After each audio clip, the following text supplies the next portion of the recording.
আচ্ছা, সফলতার গল্প শুনতে বা দেখতে আমাদের সবারই খুব ভালো লাগে, তাই না? কিন্তু সেই গল্পের পেছনে অন্ধকার ঘর, হতাশা, মাঝরাতের ছটফটানি, বারবার রিজেকশন পাওয়ার বিষয়টা কেউ কিন্তু স্ক্রিনে দেখায় না। বাস্তবতা হলো, আপনি লাইফে যে পথেই যান না কেন, আপনাকে হোঁচট খেতেই হবে।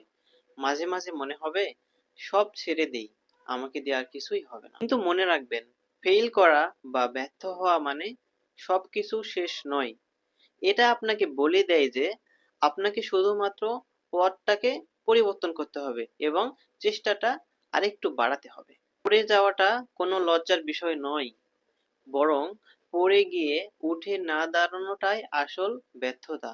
আপনার আজকের এই কষ্টটা আগামী দিনের সফলতার গল্প বলবে। তাই একটু সময় নিন, একটা দীর্ঘশ্বাস ফেলুন, আবার শুরু করুন। ইউ ক্যান ডু ইট।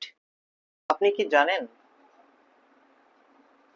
একই পরিমাণ পরিশ্রম করে এক ব্যক্তি সফল হয় এবং অন্য ব্যক্তি সারা জীবন একই জায়গায় আটকে থাকে? কেন?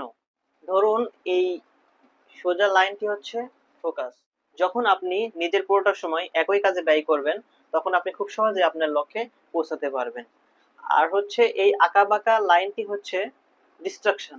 একটু ফেসবুকিং, একটু গেমিং, একটু ওভার থিঙ্কিং, এগুলো। আপনার এনার্জি কিন্তু ঠিকই আছে, কিন্তু আপনি সেটা একই দিকে না দিয়ে 10 দিকে ছড়িয়ে দিচ্ছেন।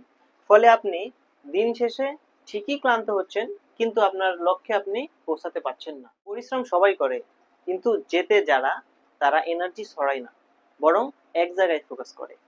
তাই আজই ঠিক করুন, আপনি কি সোজা লাইনে যাবেন, না আপনার এনার্জি জিলাপির মতো ঘুরবে। আমাদের মন সবসময় একটা ত্রিভুজের ফাঁদে আটকে থাকে, আর এই ফাঁদটাই আমাদের সকল সুখ শান্তি কেড়ে নেয়। আমাদের মন অতীতে ঘটে যাওয়া কোনো একটা ভুল বা রিজেকশন নিয়ে আফসোস করে, অথবা ভবিষ্যতে কি হবে সেটা নিয়ে চিন্তা করে। সেই চিন্তায় ভয় পাই।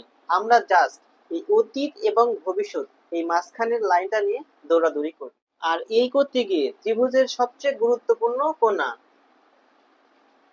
এই বর্তমান সময়টাকে আমরা পুরোপুরি ভুলে যাই। আপনার হাতে আছে শুধু এই মুহূর্তটা। তাই অতীত এবং ভবিষ্যতের বিষাক্ত ত্রিভুজ থেকে বের হয়ে আসুন।